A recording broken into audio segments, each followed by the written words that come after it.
इतना बता दिया था कि अगर कोई y फंक्शन है x का, तो y का वन टाइम डिफरेंशिएशन होता है ये, है ना, f डैश x। बताया था गाइस आपको, बताया था आपको। Yes sir. सर। ऐसा कुछ होता है, तो वन टाइम डैश लिखा हुआ हो इसका मतलब फंक्शन को एक बार डिफरेंशिएट कर दिया है, एक बार उसका डिफरेंशिएशन हो गया है x के रेस्पेक्ट में।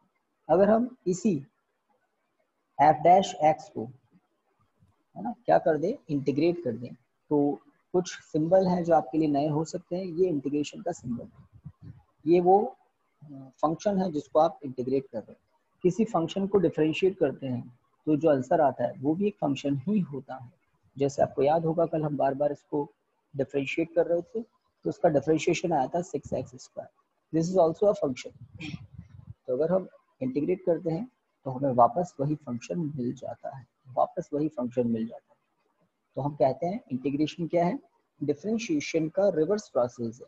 डिफरेंशिएशन के आंसर को इंटीग्रेट कर दें तो आपको डिफरेंशिएशन का क्वेश्चन मिल जाता है। चेक करेंगे कैसे, तो गाइस लिखिए सम फॉर्मूलाज ऑफ इंटीग्रेशन। कुछ फॉर्मूलाज लिखेंगे, प्रैक्टिस करेंगे, तब बात ज़्यादा समझ में आएगी। और अगर ये टाइमली हो गया तो आपको बताऊंगा किस तरह से इक्वेशन ऑफ मोशन 1, 2 एंड 3 हम कैलकुलस मेथड से भी डेराइव कर सकते हैं इंटीग्रेशन को यूज लेकर। देखो मैं लिखवा रहा हूँ सम फॉर्मूलाज। डिफरेंशिएशन इंटीग्रेशन एक बहुत बड़ा पोर्शन है, उसके कुछ फॉर्मूलाज हम यहाँ पर लिख रहे हैं।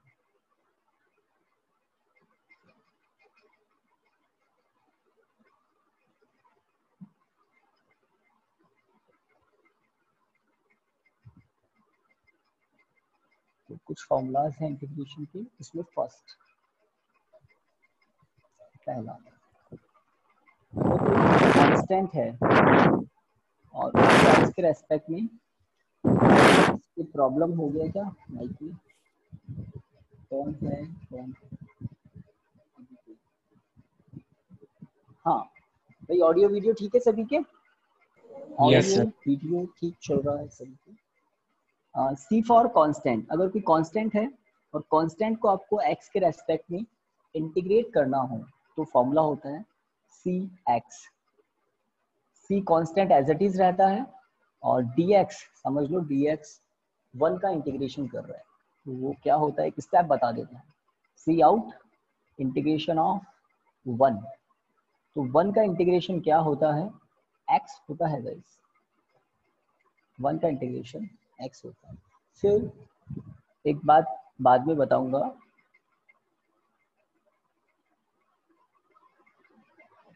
कांस्टेंट पूरा ही लिख दें क्या,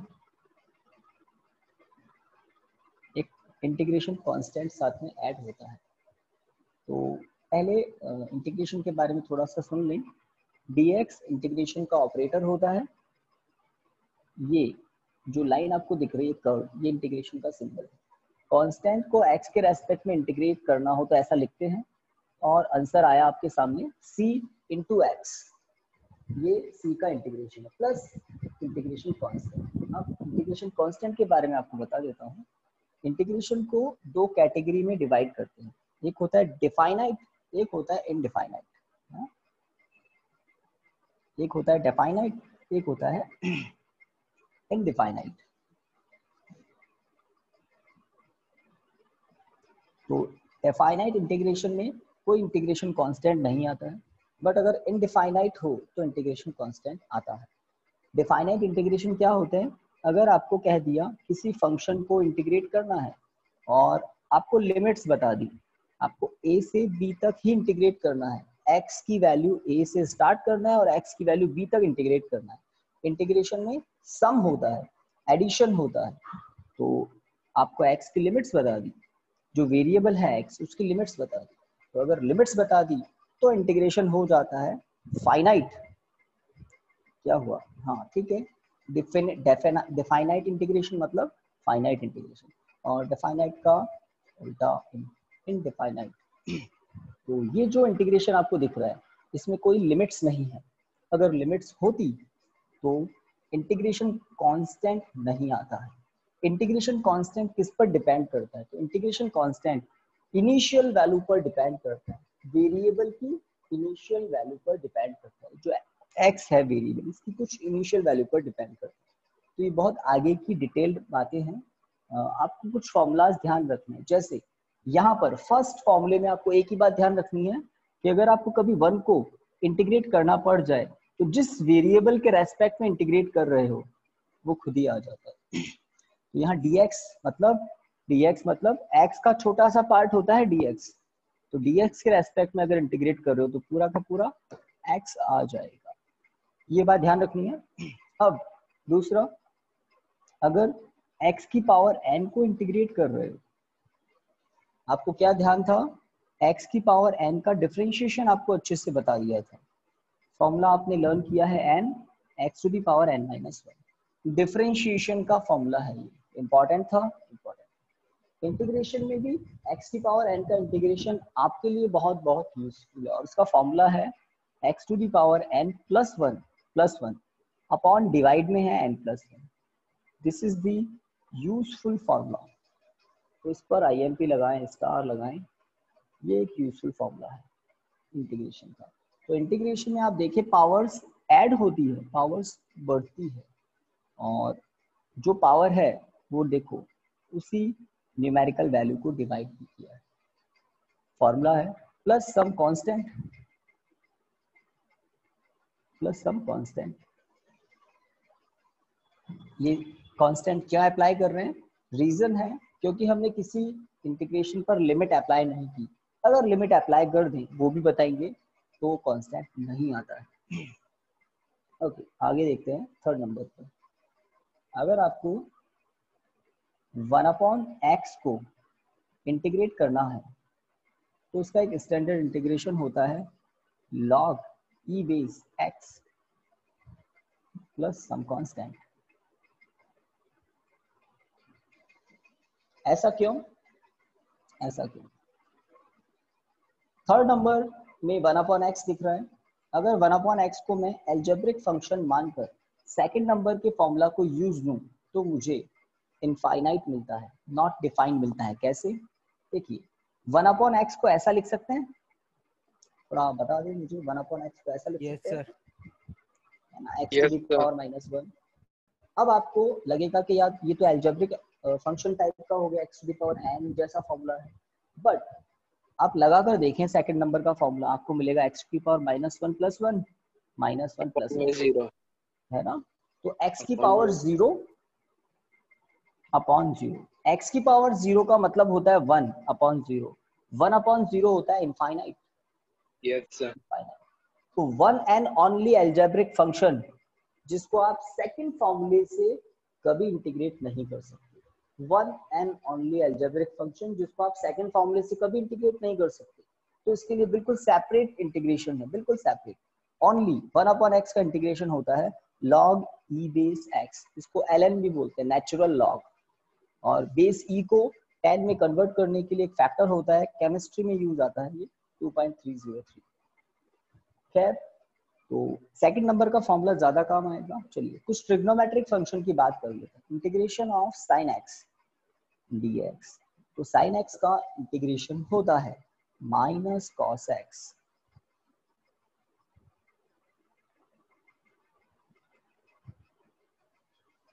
लिमिट्स नहीं है इसलिए इंटीग्रेशन कांस्टेंट। इंटीग्रेशन कांस्टेंट के लिए अभी भी बताया था, वापस बता रहा हूँ, कोई इंटीग्रेशन कांस्टेंट वेरिएबल x की इनिशियल वैल्यू पर डिपेंड करता है। जब आपके सामने क्वेश्चंस आएंगे तब आपको और क्लियर हो जाएगा। तो sin x का इंटीग्रेशन माइनस कॉस होता है, ये ध्यान रखना है। cos x का भी देख लीजिए, cos x का इंटीग्रेशन प्लस sin x होता है, प्लस की जरूरत नहीं लिखने की, sin x होता है।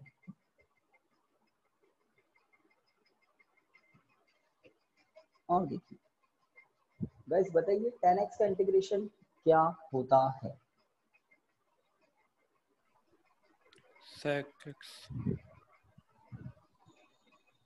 tan x का sec x कैसे हो सकता है? sec x tan x minus sec square x।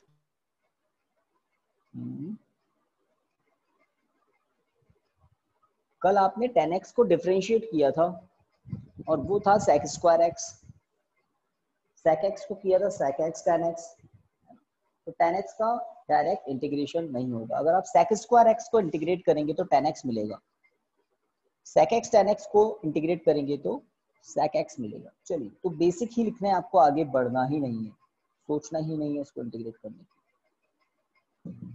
sin x basic है, cos x बेसिक है, इन बेसिक से सारे मिल जाते हैं। sin अपॉन cos करते हैं tan, 1 upon sin cos x, 1 upon cos sec, और tan को इनवर्स कर देते हैं तो cot भी आ जाता है।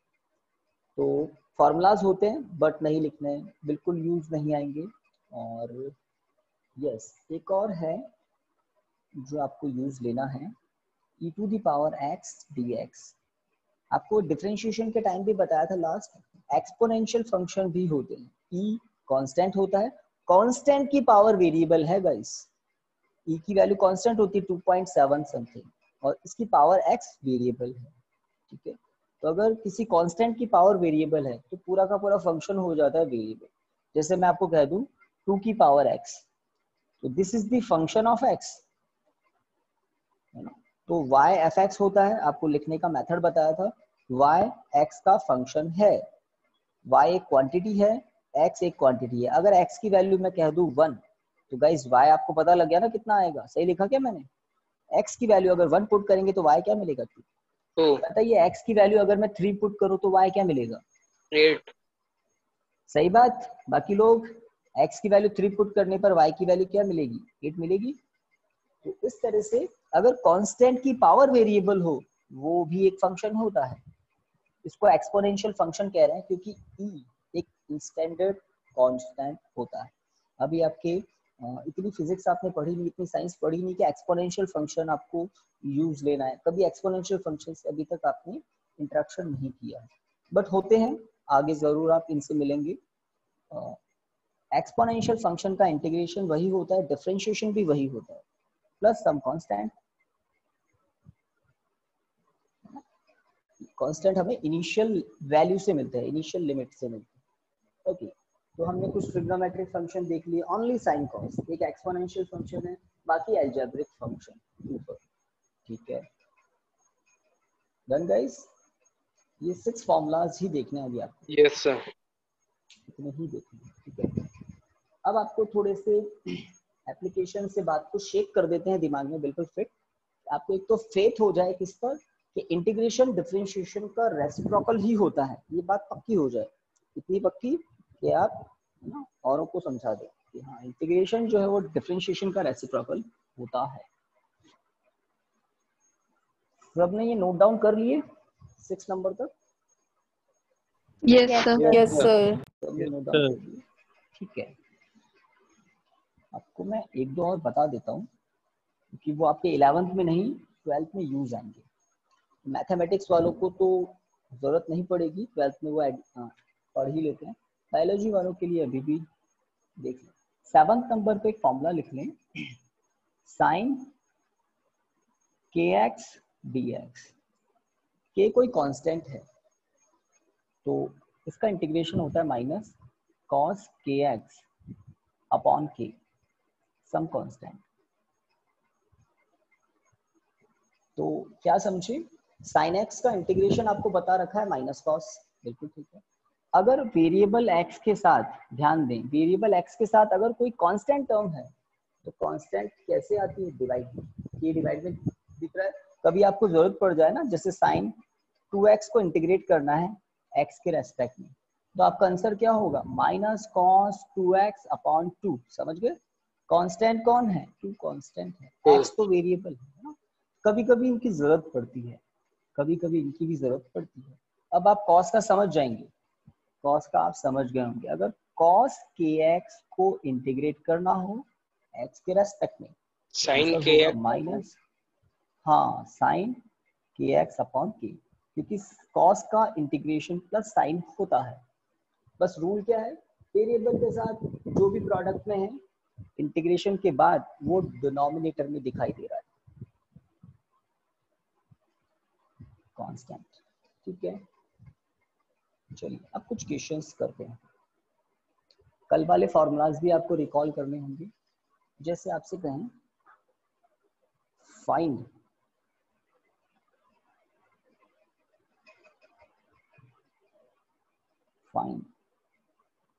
fx dx, find integration of fx dx where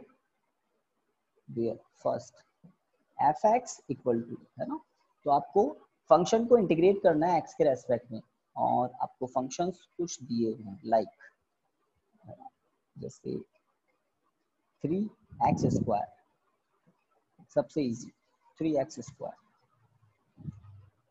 second fx equal to 5x to the power 4 plus cos 2x। चलिए पहले ये दो ही करते हैं। सॉल्यूशन ऑफ 1, आंसर आया क्या? अभी मैंने डिफाइनाइट इंटीग्रेशन नहीं बताया, इनडिफाइनाइट चल रहा है। जब लिमिट्स आ जाएगी तब थोड़ा सा आपको और बताना। तो फर्स्ट सॉल्व करते हैं इंटीग्रेशन ऑफ सर आ गया फर्स्ट का स्क्वायर dx, है ना, बिल्कुल सही है। सेकंड वाला रूल भी यूज आएगा। अगर कोई कांस्टेंट है वेरिएबल के साथ तो कांस्टेंट को तो आप बाहर कर दी, वेरिएबल को इंटीग्रेट करें, सॉरी वेरिएबल को इंटीग्रेट करें। तो कैसे करेंगे? आपके पास एक फॉर्मूला है, बहुत यूजफुल फॉर्मूला, क्या? x to the power n dx, तो वो होता है x to the power n plus 1 अपॉन n प्लस 1। ठीक है, कांस्टेंट अप्लाई कर देंगे कुछ, तो 3 as it is x to the power 2 plus 1 अपॉन 2 प्लस 1। ठीक है, और यहाँ पर कैपिटल C लिख दें, some constant. Yes guys, 3x cube आ रहा है, 3 तो कैंसिल हो रहा है, x क्यूब यस सर, बिल्कुल ठीक है। तो ये इंटीग्रेट कर दिया आपने, इसको आपने इंटीग्रेट कर दिया, तो x क्यूब प्लस c कोई इंटीग्रेशन कांस्टेंट है। अब एक उल्टा प्रोसेस जो होता है वो भी ध्यान रखें। अगर मैं आपको कहता हूं fx equal to x cube है, बिल्कुल साइड में देख ले, इसको बिल्कुल सेपरेट लिखना नहीं है, और आपसे कहते d upon dx of fx, differentiation करो fx का, है ना, fx को आप y भी लिख सकते हो, आप डिफरेंशिएट करो इस फंक्शन को। तो आप क्या करते हो, ऐसा ही करते हैं ना guys, 3x square. Yes sir, yes sir, x cube का डिफरेंशिएशन क्या होगा, 3x स्क्वायर। तो 3x स्क्वायर का इंटीग्रेशन क्या मिला, x क्यूब। रेसिप्रोकल होते हैं, ठीक है, रेसिप्रोकल होते हैं, अभी और पता लगेगा। चलिए सेकंड का कुछ किया है क्या? यस सर आ गया। सेकंड भी कर दिया होगा। ये प्रैक्टिस आपकी क्या थोड़ी सी काम आएगी, कुछ क्वेश्चंस सॉल्व हो जाते हैं फिजिक्स में इस प्रैक्टिस से। सेकंड को सॉल्व करते हैं, like 5x to the power 4 plus cos 2x, bracket में रखना नहीं भूलें, अगर कोई विदाउट ब्रैकेट अप्लाई करके dx लिख दे तो 5x टू दी पावर 4 का क्या होगा। ओके, अब दो इंटीग्रेशन बना लेते हैं सेपरेट, एक तो 5 बाहर x to the power 4 dx, एक दूसरा इंटीग्रेशन cos 2x dx। पहले तो इतना, x टू दी पावर 4 को आपने इंटीग्रेट किया होगा, देख भी लें, 4 plus 1 power 4 plus 1, x to the power 4 plus 1 upon 4 plus 1, plus cos का इंटीग्रेशन साइन होता है, ठीक है, x के साथ जो प्रोडक्ट में उसको प्रोडक्ट में लिखना होगा, बिल्कुल सही है। और लास्ट में आप लिख दें इंटीग्रेशन जब हो जाए तो सम कांस्टेंट, बिकॉज यहाँ इंटीग्रेशन की लिमिट नहीं है, अब x to the power 5 plus sine 2x upon 2 plus some constant. तो आपने आई थिंक ऐसा ही कुछ किया होगा। यस सर, सही बात है ना, ये 4 प्लस 1 5 होगा और ये कैंसिल हो जाएगा। ओके, तो इसकी आपकी प्रैक्टिस थोड़ी तो हुई। चलिए एक दो और देखिए, 1 2 को तो मैं इरेज कर रहा हूँ, 3 4 लिख रहा हूँ। क्वेश्चन वही है, इंटीग्रेशन करना है फंक्शन का। अब थर्ड फंक्शन क्या बता रहा हूँ मैं, where fx equal to 1 upon 1 upon या 2 अपॉन रूट एक्स। चलिए इसी को कीजिए। 2 अपॉन अंडर रूट एक्स का इंटीग्रेशन क्या होगा, है ना। तो बड़ा तसल्ली से पहले आप सॉल्यूशन लिखकर स्टार्ट करेंगे इंटीग्रेशन। इंटीग्रेशन किसका, 2 upon root x d x. Constant term क्या है, तो 2 कॉन्स्टेंट है, आउट कर दे इंटीग्रेशन से। और 1 अपॉन रूट एक्स को कैसे लिखते हैं वो भी देखें, x to the power minus 1/2 ऐसे लिख सकते हैं। आप यही सोच रहे हैं, अंडर रूट एक्स नीचे है डिनोमिनेटर में, ऊपर आएगा तो power minus half. True. N की वैल्यू अगर माइनस हाफ हो तो क्या होता है, देखें 2 as it is, x to the power minus 1/2 plus 1, minus 1/2 plus 1। फॉर्मूले को बिल्कुल नहीं भूलें, एन की वैल्यू माइनस हाफ है, दैट्स इट। तो जहां एन था वहां माइनस हाफ, जहां एन था वहां माइनस हाफ। तो ऐसा का ऐसा ब्रैकेट में x to the power 1/2 upon 1/2। कुछ बताएं क्या हुआ, 4 रूट एक्स आ रहा है क्या, Yes, sir. Yes, sir. Plus some integration constant. क्योंकि वही बात, ये इंटीग्रेशन अभी भी डिफाइनाइट नहीं है, लिमिट्स अप्लाई अभी हमने। 4 रूट एक्स, सही बात। डिनोमिनेटर का डिनोमिनेटर कहाँ आएगा, न्यूमरेटर में, तो 2 इंटू 2 4। तो ये कुछ हमने प्रैक्टिस की। एक लास्ट और ले लीजिए, 4th सबसे लेंथी ये ले लेते हैं। चलिए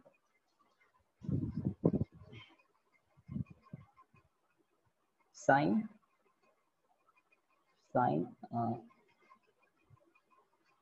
6x 3 sin 6x plus x to the power 3.5 plus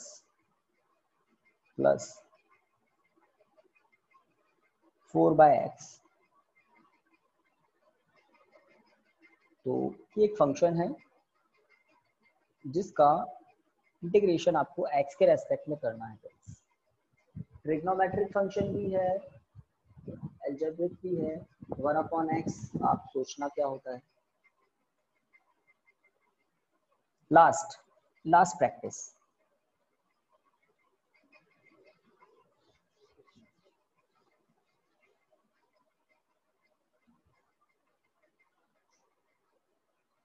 start कर सकते हैं। 4th integration 3 sin 6x plus x to the power 3.5 plus 4/x dx।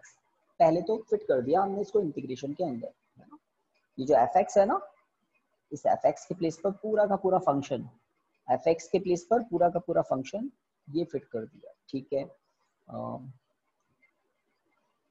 Factors कर दें, स्प्लिट कर दें, 3 इंटीग्रेशन सेपरेट बना लें। 3 आउट sin 6x dx पहला इंटीग्रेशन। दूसरा x to the power 7/2 dx। भाई 7/2 बात सही है, 3.5 मतलब 7/2 होता है ना। Yes, sir. 3.5 को मैंने 7/2 लिख दिया, थोड़ा अच्छा लग रहा है इसलिए। प्लस 4 आउट, इंटीग्रेशन के अंदर 1 अपॉन x dx। अब इंटीग्रेशन कर सकते हैं, फॉर्मूलाज जो आप जानते हैं वो यूज ले सकते हैं। 3 as it is, sin 6x का इंटीग्रेशन फॉर्मूला के अकॉर्डिंग क्या होगा, माइनस आएगा ना भाई, साइन का इंटीग्रेशन माइनस होता है ना, minus cos 6x upon 6 bracket में रखना होगा अभी तो, प्लस इसका कुछ बताओ इलाज क्या करें, x की पावर 9/2 अपॉन 9/2। 9/2. Yes, sir. भाई 7/2 प्लस 1, 7/2 प्लस 1, 7/2 प्लस 1 9/2, 7/2 प्लस 1 क्या होगा 9/2 plus 4 as it is log e base x। याद रखें 1 अपॉन x का इंटीग्रेशन स्टैंडर्ड है log x। अलजेब्रिक फंक्शन से कभी नहीं होगा, इनफाइनाइट आ जाता है। लास्ट में एक कैपिटल C लिख दें कांस्टेंट के लिए। हाँ, इसको थोड़ा सिंप्लीफाई करें और वही लास्ट आपका आंसर होगा। तो क्या हो जाएगा, माइनस कॉस 6x/2, 3 और 6 कैंसिल हो रहे हैं। Yes, sir. और यहाँ पर आप कर सकते हैं 2/9 x टू दी पावर 4.5, कोई दिक्कत नहीं, 9/2 भी लिख सकते हैं, 4/5 भी लिख सकते हैं, ठीक है, plus 4 log e base x plus c। This is your final answer. This is your final answer.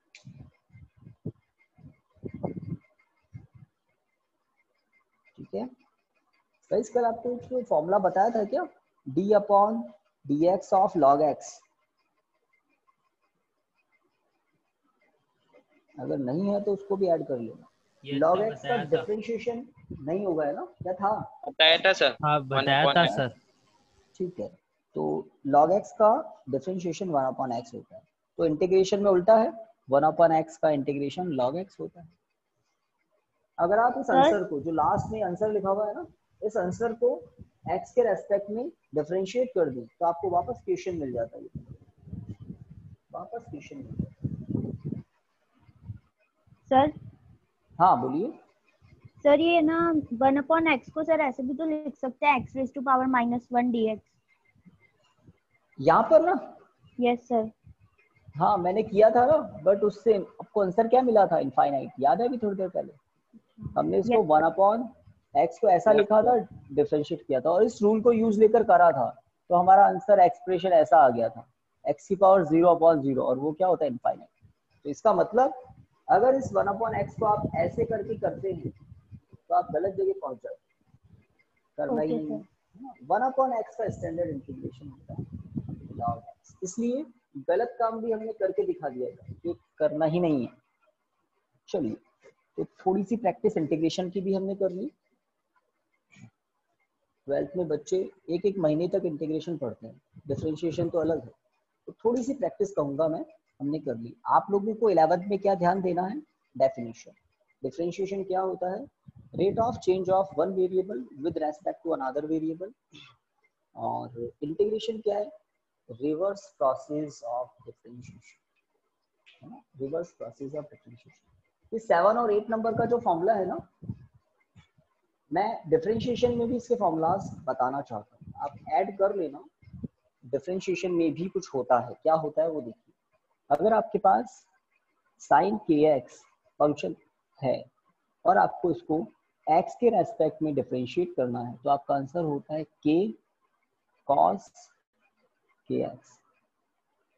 ध्यान दें, इंटीग्रेशन में k डिवाइड में आया था, डिफरेंशिएशन में k प्रोडक्ट में आया। तो एक फॉर्मूला आपको नया बता दिया डिफरेंशिएशन का, एक और देख लें, d/dx ऑफ cos kx। और क्या होता है, तो वो होता है k, प्रोडक्ट में आ रहा है k, माइनस लगाना पड़ेगा sin kx। cos का डिफरेंशिएशन माइनस साइन होता है, तो इंटीग्रेशन में कांस्टेंट डिवाइड में आता है, डिफरेंशिएशन में कांस्टेंट प्रोडक्ट में आता है। तो ये आपने आई थिंक ऐड कर लिए होंगे दो नए फॉर्मूलाज डिफरेंशिएशन। Yes sir. अब मैं आपको एक 4 मैंने जो इंटीग्रेशन के आपको एप्लीकेशन बताया, उसमें से सबसे लास्ट वाला जिसमें तीनों हैं, इस लास्ट वाले फंक्शन का आंसर कहाँ है, तो यहाँ है गाइस, यही है ना, fx। Yes sir. यस, इस फंक्शन को हमने इंटीग्रेट करा तो हमें ये रिजल्ट मिला। इस रिजल्ट को अगर मैं डिफरेंशिएट कर दूं तो मुझे वापस क्वेश्चन मिल जाएगा।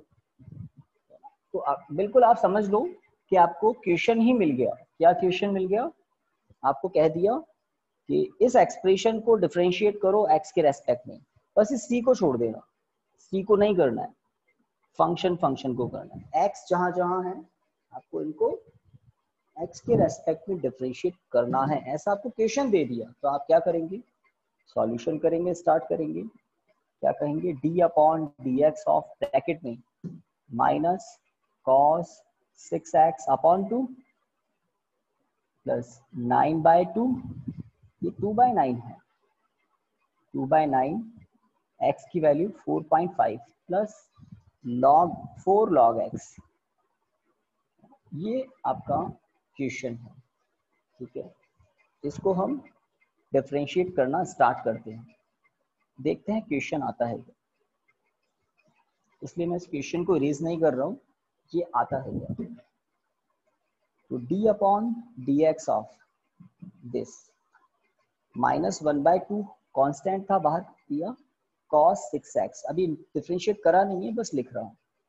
2/9 d/dx of x to the power है ना 9/2, चलिए 4.5 को वापस मैंने 9/2 लिखा है, 4 constant out, d/dx of log e base x।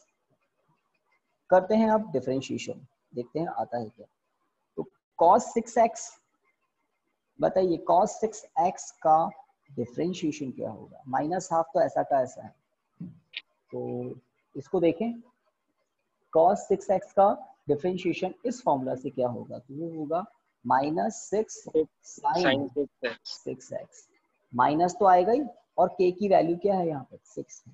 देखिए पहला स्टेप डिफरेंशिएट हो चुका है। Second 2/9 as it is, x to the power 9 का डिफरेंशिएशन करना है, तो पावर तो आगे आएगी और एक पावर कम हो जाएगी गाइस, क्या बोलते हैं आप। मैंने ब्रैकेट में x टू द पावर 9/2 को डिफरेंशिएट किया है, इसमें तो आप एक्सपर्ट हो गए होंगे। x टू द पावर 9 को डिफरेंशिएट किया है, पावर आगे और एक पावर कम, जो पहले पावर थी वो प्रोडक्ट में और एक पावर कम। चलिए आगे बढ़ते हैं। 4 as it is, log x का डिफरेंशिएशन 1/x होता है, तो क्या हम क्वेश्चन तक पहुंच गए। 3 sin 6x plus 9 cancel, 2 cancel, सब cancel, x to the power 7/2, 7/2 मतलब 3.5 प्लस 4/x।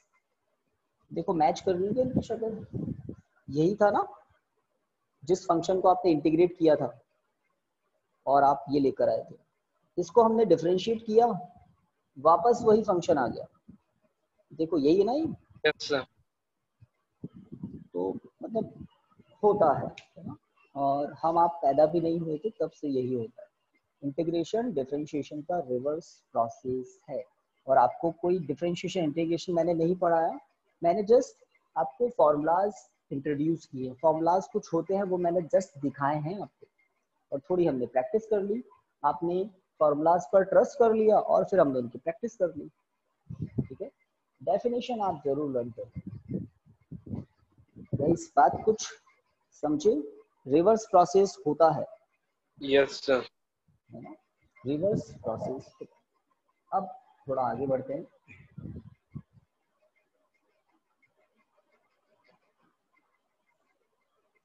एक क्वेश्चन आपको सॉल्व करने के लिए देते हैं।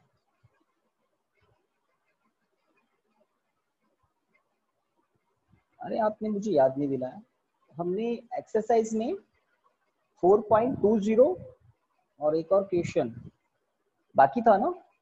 Yes sir. कुछ याद दिलाइए। 4.20 था एक, तो क्योंकि आपने आज डिफरेंशिएशन इंटीग्रेशन पढ़ लिए हैं, तो आप उनमें से एक कर सकते हैं, अभी प्रैक्टिस भी हो जाएगी और हमारा क्वेश्चन भी हो जाएगा। तो पहले क्यों ना उसी को ले हम। तो मैंने आपको कहा था याद दिलाने के लिए, चलो मुझे याद आ गया। क्वेश्चन मैं रीड करता हूँ, ढूंढते हैं इसको पहले।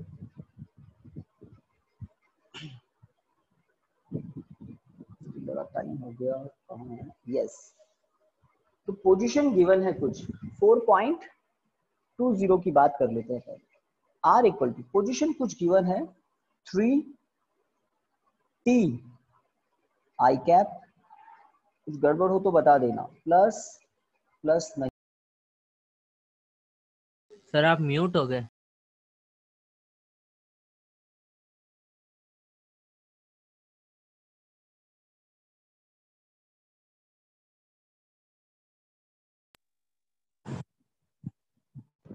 ऑडियो कनेक्ट हो गया अब।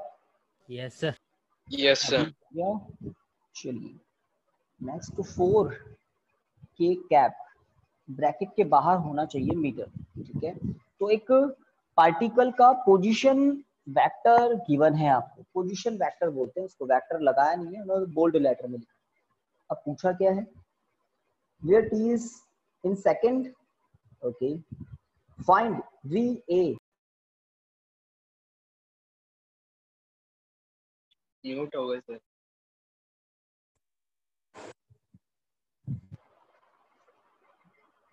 वेलोसिटी फाइंड करनी है, एक्सेलरेशन फाइंड करना है,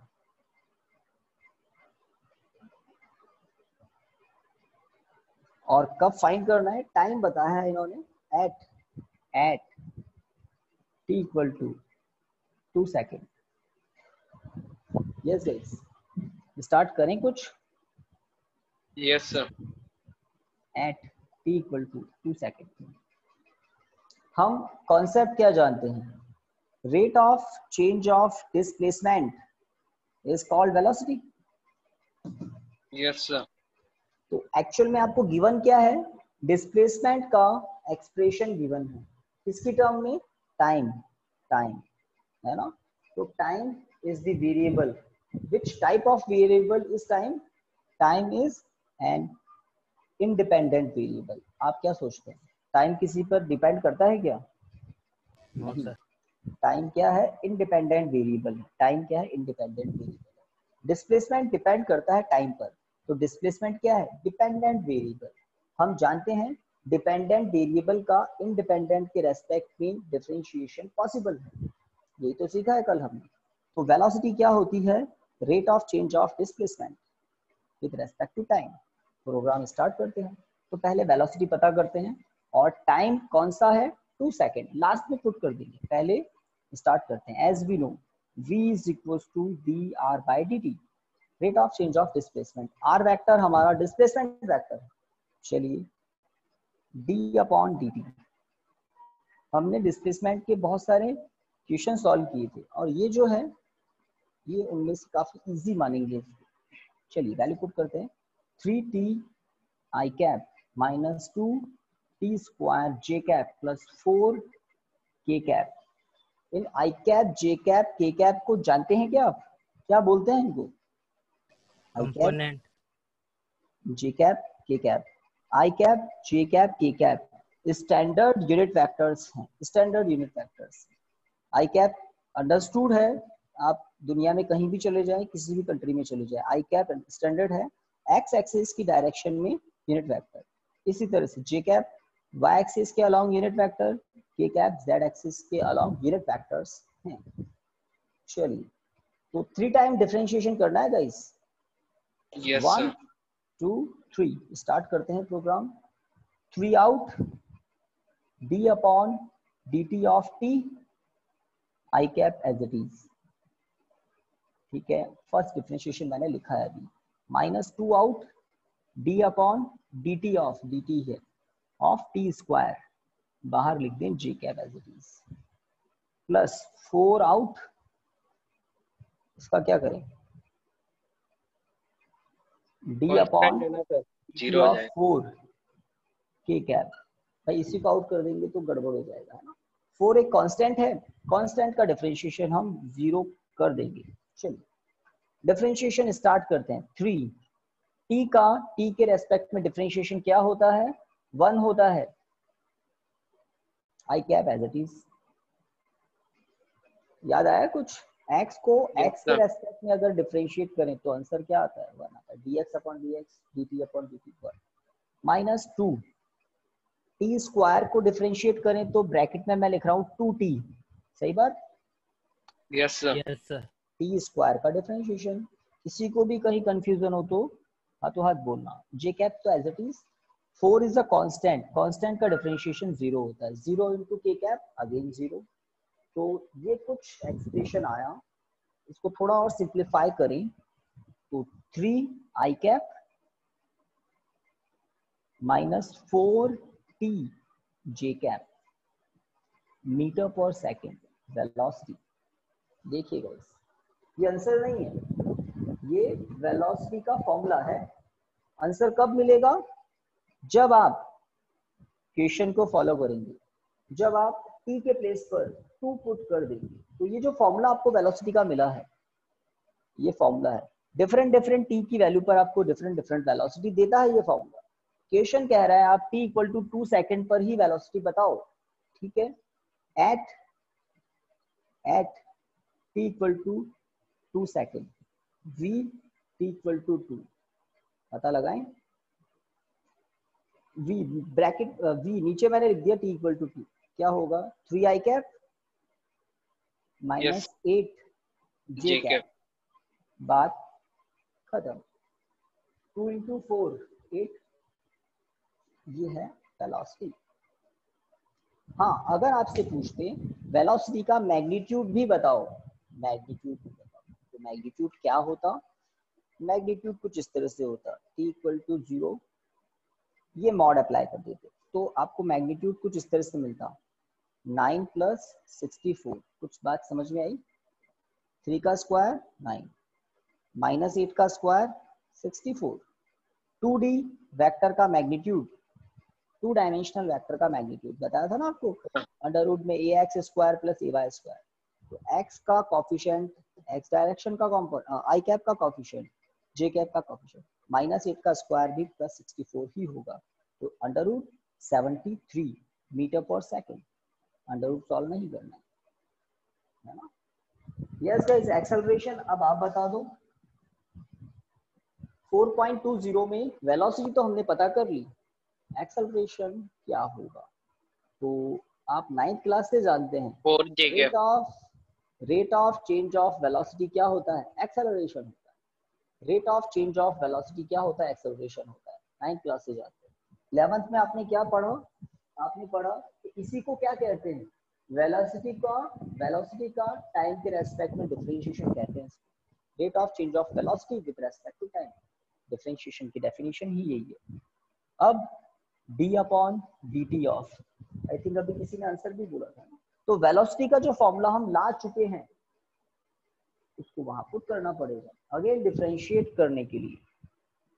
माइनस 4t j कैप, सही रखा है ना मैंने? हाँ भाई, करिए डिफरेंशिएट वापस। तो कांस्टेंट टर्म है क्या ये? हाँ ना Yes. बताइए, इज इट कांस्टेंट टर्म?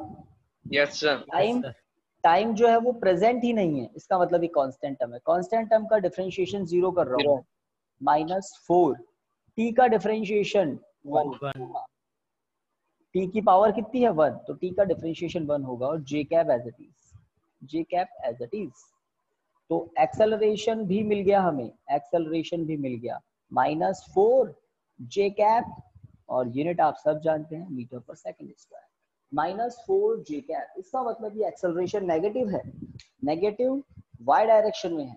अगर यहाँ माइनस नहीं होता तो मैं कहता ये पॉजिटिव y डायरेक्शन में, बट माइनस है तो ये नेगेटिव y डायरेक्शन में है। और इसका मैग्नीट्यूड कितना है? 4 है। डायरेक्शन क्या है? Negative y direction. Done guys?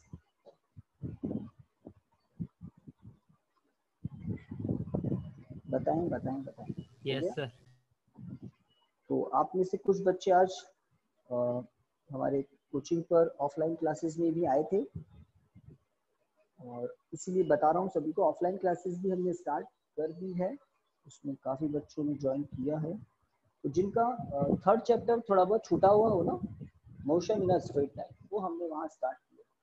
तो कोई आना चाहे तो आ सकता है, टाइम है 4 to 5,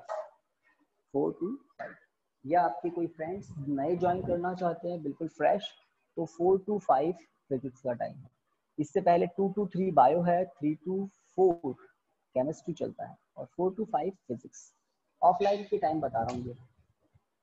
चलिए गाइस, तो टाइम देखिए, आई थिंक हो गया होगा। अभी कुछ टाइम है हमारे पास? Yes sir, अभी टाइम। अभी टाइम है तो एक दो क्वेश्चन आपसे करवा लेते हैं डिफरेंशिएशन इंटीग्रेशन की, है ना। चलिए एक क्वेश्चन प्रैक्टिस के लिए ठीक रहेगा। अब आप भी डिफरेंशिएशन इंटीग्रेशन कहीं आपको किसी टेक्स्ट बुक में, किसी रेफरेंस बुक में मिले तो आप थोड़ा बहुत सॉल्व कर सकते हैं, है ना। बस कुछ क्वेश्चन कराने से पहले मैं आपको फाइनाइट इंटीग्रेशन के बारे में बता देता हूँ। फाइनाइट, है ना, फाइनाइट इंटीग्रेशन के बारे में बता देता हूँ। Let x to the power n dx integration a to b। एक ही फॉर्मूला बताता हूँ, अगर ऐसा कुछ इंटीग्रेशन है तो इसका सॉल्यूशन क्या होता है। देखिए डिफरेंस क्या दिखाया, अगर आपको a और b नहीं मिले तो आपको पता है क्या करना है, x to the power n+1 upon n+1 plus some constant. अब मैंने यहाँ पर फाइनाइट कर दिया, लिमिट्स है a टू b, तो x to the power n+1 upon n+1 big bracket, standard method है बिग ब्रैकेट, यहाँ पर a यहाँ पर b।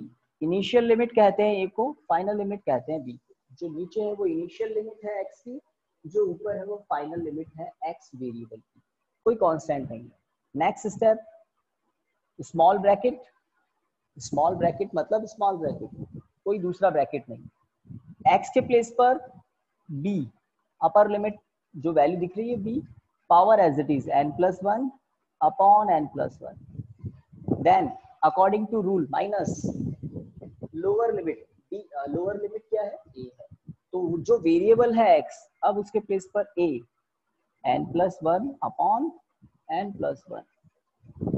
तो ये जो इंटीग्रेशन आपको दिख रहा है इसका आंसर है ये, कोई इंटीग्रेशन कांस्टेंट नहीं। अब अगर आपको मैं कह दूं x टू दी पावर 3, चलिए 3 ज्यादा कॉम्प्लिकेटेड हो जाएगा, x और कहां से कहां तक, 0 से लेकर 2 तक, इसको सॉल्व करना है। आप क्या करेंगे, तो अब यहाँ तो आप देख लेते हैं क्या करेंगे। एक्स स्क्वायर का इंटीग्रेशन बोलिए सर x³/3 3 अपॉन 3। बिल्कुल सही है, x to the power 3/3, x³/3 बिल्कुल सही कह रहे हैं। बिग ब्रैकेट अप्लाई करना है according to rule, lower limit है 0, अपर लिमिट है 2, ठीक है। अब लिमिट्स अप्लाई करनी है, वेरिएबल होता है x, तो इस x वेरिएबल को लिमिट्स प्रोवाइड करते हैं, लिमिट्स की जो वैल्यूज है वो प्रोवाइड करते हैं। और कैसे प्रोवाइड करते हैं, पहले अपर लिमिट फिर minus lower limit, small bracket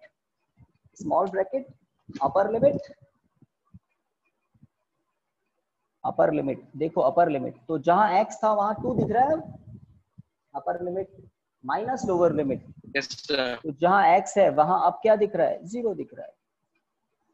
तो इस तरह से upper limit minus lower limit, upper limit minus lower, तो जो वेरिएबल है x उसको पहले अपर लिमिट की वैल्यू दी फिर लोअर लिमिट की वैल्यू।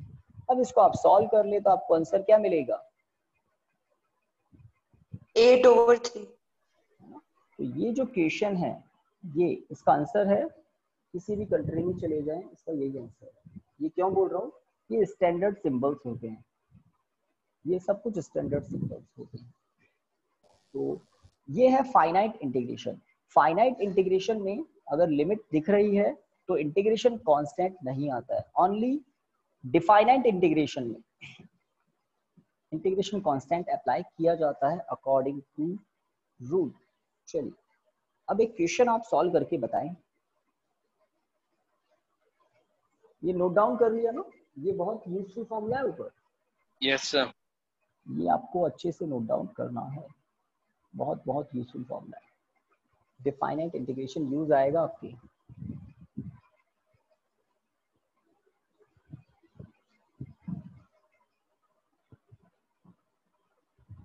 एक और क्वेश्चन करते हैं,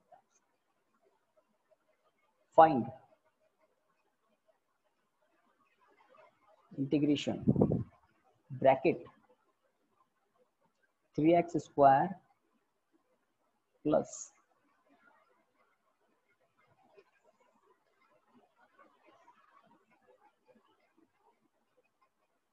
x√x dx। लिमिट्स कहां से कहां तक है, 0 to 1। ये लिमिट मैंने ऐसी दे दी, क्वेश्चन थोड़ा इजी कर दिया आपके लिए। इसको सॉल्व कीजिए,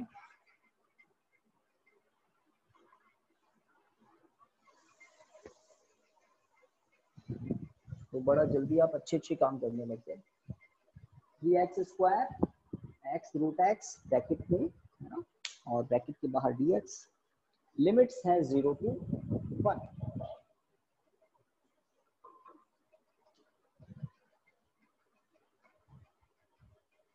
कर दिया start, 3 x square dx 0 to 1 plus x to the power 3/2 dx 0 to 1। पहले तो उसको देख लो, दो इंटीग्रेशन बना दिए मैंने, कांस्टेंट को बाहर किया, एक्स स्क्वायर का इंटीग्रेशन कहाँ से कहाँ तक 0 to 1 है जो है ही है, ठीक है। दूसरा x रूट x मतलब x to the power 3/2, सब मानते हैं इस बात को, x रूट x और कहाँ से कहाँ तक 0 to 1, 0 to 1। अब प्रोग्राम स्टार्ट करते हैं। x to the power 2 का integration x cube by 3 big bracket 0 to 1। तो जो कांस्टेंट 3 था वो तो बाहर एज इट इज है ही। एक्स स्क्वायर का इंटीग्रेशन आपको पता है, लिमिट्स अप्लाई करना बाकी है, बिग ब्रैकेट अप्लाई किया है हमेशा। एक्स टू द पावर 3 का इंटीग्रेशन बताए कोई मुझे भाई, और भी किसी की आवाज आए, और भी किसी की आवाज आए। एक्स टू द पावर 3/2 का इंटीग्रेशन सर x की पावर 5/2 ओवर 5/2। ठीक है, तो सभी एग्री करते हैं ना? नहीं तो मुझे Yes, sir. इंडिविजुअल से Yes, पूछना sir. पड़ेगा, आवाज नहीं आ रही। X to the power 5/2 upon 5/2 वही होता है ना, n+1 अपॉन n+1, 3/2 प्लस 1/2, ठीक है। Limits 0 to 1। अब according to rule limits apply कैसे करते हैं, पहले अपर लिमिट फिर माइनस लोअर लिमिट। लिमिट की वैल्यू देते किसको है, वेरिएबल को, x को। तो 3 से 3 कैंसिल है ना, 1 की पावर 3 माइनस 0 की पावर 3 हो गया काम। तो ये 1 माइनस 0 ही तो होगा, है ना, 1 की पावर कुछ भी कर दो 1 ही आएगा। प्लस यहाँ पर अपर लिमिट, चलिए 2/5 तो पहले बाहर कर दें, 5/2 ऊपर आकर 2/5, 5/2 डिनोमिनेटर में है, ऊपर आकर 2/5 रेसिप्रोकल, x की पावर तो 1 टू द पावर 5/2 माइनस 0, 0 की पावर कुछ भी हो 0 ही होता है। आंसर क्या आया, आंसर बताओ आप तो मुझे। सर 7/5। 7/5। 7/5 बोल रहे हैं, आई थिंक सही बोल रहे हैं। तो फर्स्ट ब्रैकेट में मिला मुझे ओनली 1, सेकंड ब्रैकेट से मुझे मिलेगा 2/5, क्योंकि 1 की पावर 5/2 1 ही होता है, 1 माइनस 0 1 ही होता है, तो अंदर क्या मिलेगा 1 ही मिलेगा, ठीक है। 5 एलसीएम लेना था आपको, 5 एलसीएम लेना था, ठीक है। 5 प्लस 2 7/5, फाइनल आंसर 7/5। तो ऐसे क्वेश्चन आ सकते हैं कि इसको पूरे को आपने सॉल्व किया और आपका आंसर क्या आ रहा है 7/5, बिल्कुल ठीक है 7/5। तो अब कल हम नया चैप्टर स्टार्ट करेंगे, एक क्वेश्चन सॉल्व करवाऊंगा मैं, एक क्वेश्चन जो आप मुझे याद दिलाना कल के स्टार्ट हो, कल जो क्लास है वो स्टार्ट हो तो आप मुझे क्वेश्चन याद दिलाना। एक क्वेश्चन बाकी है एक्सरसाइज का, वो करेंगे और उसके बाद नया चैप्टर स्टार्ट करेंगे, चैप्टर नंबर 5। चैप्टर नंबर 5 कौन सा है, लॉज ऑफ मोशन, ठीक है गाइस। Yes, sir. आज की क्लास को यहाँ स्टॉप। सर थैंक, हाँ बोलिए, कुछ कह रहे हैं। सर ये क्वेश्चन वापस समझा दो प्लीज। कौन सा ये वाला? यस। इसमें यहाँ तो कोई प्रॉब्लम नहीं है, जस्ट हमने स्प्लिट किया है फर्स्ट टर्म सेकंड टर्म। बताइए, बताते जाओ आप फटाफट, ठीक है। यहाँ तक फर्स्ट स्टेप। भाई आपकी आवाज कंटिन्यू है, म्यूट यस नहीं सर, यहाँ तो कोई प्रॉब्लम नहीं है। हाँ, तो अब एक्स स्क्वायर का इंटीग्रेट किया है x³/3, ठीक है, बोलते जाओ। यस सर, सही है ये भी। हाँ, और x टू द पावर 3/2 को इंटीग्रेट किया है इस फॉर्मूले से, तो 3/2 प्लस 1 क्या होता है 5/2, तो x की पावर 5/2 अपॉन 5/2। लिमिट्स 0 to 1 है, 0 to 1 है। ये तो दो ही स्टेप्स थे, दो ही टर्म्स थे, अगर 4 स्टेप्स भी होती ना तो हर बार इंटीग्रेशन की लिमिट क्या होती 0 to 1, 0 to 1। तो जितनी भी टर्म्स हो उतने इंटीग्रेशन बन जाते हैं, और एक बार जो लिमिट बता दी हर इंटीग्रेशन पर वही लिमिट होती है, ठीक है। अब यहां तक की बात तो हो गई।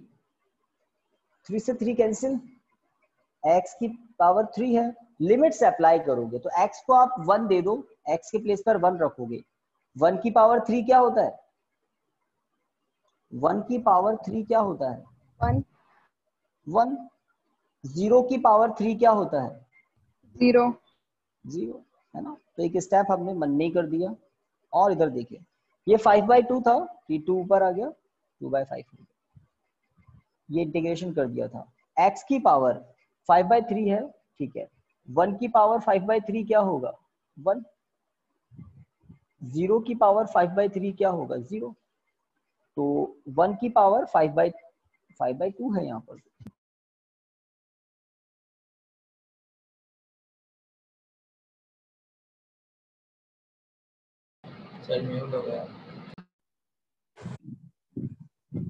तो बताइए, कुछ ठीक है बात? यहाँ Yes, से sir. मिला 1 और यहाँ पूरे से मिला आपको ओनली 2/5। इनका सम हमने किया। चलिए ठीक है स्टूडेंट्स, तो आज की क्लास को यहाँ स्टॉप करते हैं। Thank you, good night. Thank you sir. Thank you sir. Okay. Thank you, Thank sir. you, sir. Yes, sir.